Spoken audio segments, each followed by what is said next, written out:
Aujourd'hui les internautes, je vais donc vous aider à comprendre les réglages de votre réflexe et comprendre leurs conséquences sur la photo. Nous allons traiter les réglages suivants: la focale, la mise au point, l'ouverture, la vitesse d'obturation, les ISO et le format de la photo. On commence par la focale, aussi appelée longueur focale. La focale n'est pas un réglage du boîtier, elle ne s'y affiche que très rarement. C'est une caractéristique de l'objectif qui définit le zoom de celui-ci. La valeur de la focale est la distance entre le capteur et la lentille de votre objectif. L'effet sur la photo est un effet de zoom et donc de cadrage de votre photo. Pour comparer, voici la même photo prise à 18 mm, 55 mm, 70 mm et 300 mm. On passe au deuxième réglage, la mise au point.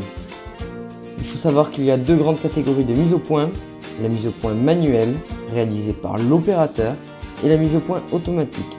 La mise au point automatique est réalisée à l'aide de collimateurs contenus dans l'appareil photo. Ces collimateurs vont chercher à avoir un maximum de contraste sur votre photo. C'est comme ceci qu'ils vont décider que la mise au point est bien réalisée. Vous pouvez choisir les pré-réglages de votre appareil photo. La mise au point matricielle qui essaiera de faire une moyenne de mise au point sur la photo, ou la mise au point pondérée centrale qui essaiera de faire la mise au point sur votre sujet au centre. Vous pouvez aussi choisir vous-même le collimateur qui réalisera votre mise au point. Autre réglage, l'ouverture. L'ouverture est sûrement le réglage le plus important lorsqu'on veut faire de la photo artistique. Elle nous permet de travailler ce qu'on appelle la profondeur de champ. La profondeur de champ, c'est la zone où le sujet sera net selon l'ouverture du diaphragme. Le diaphragme est comme une pupille qui se ferme et qui s'ouvre dans l'objectif. Plus la valeur de l'ouverture est élevée, moins le diaphragme est ouvert. L'ouverture dépend de l'objectif. Elle est notée dessus, précédée d'un F, comme par exemple F456. Pour vous montrer l'effet de l'ouverture sur la photo, voici deux photos. La première prise à F4, une ouverture relativement grande. La seconde à F22, une ouverture très petite. Dans le cas numéro 1, seul le sujet est net. Le dambeau et l'objectif sont donc nets alors que le trépied est flou. Dans le cas numéro 2, toute la photo est nette car l'ouverture est plus petite. Néanmoins, moins de lumière rentre dans la photo, elle est donc plus sombre. Il faut donc compenser ce manque de lumière par d'autres réglages tels que l'augmentation des ISO ou l'augmentation du temps d'obturation. La vitesse d'obturation, aussi appelée durée d'exposition, est le temps que l'appareil photo laisse à la lumière pour traverser et être enregistré par le capteur.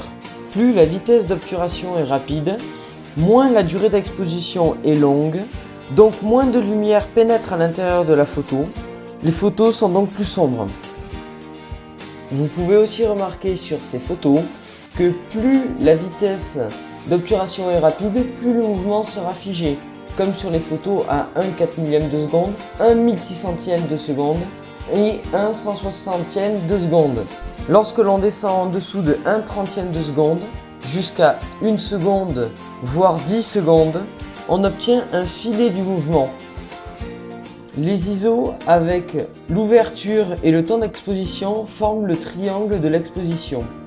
Il faut jouer et coordonner ces trois paramètres pour obtenir une photo exposée à l'idéal. Les ISO ne sont ni plus ni moins qu'une augmentation du signal venu du capteur. Ils sont la bête noire des photographes car ils ajoutent à l'image du bruit. Ce bruit est plus présent sur les capteurs APS-C que sur les pleins formats.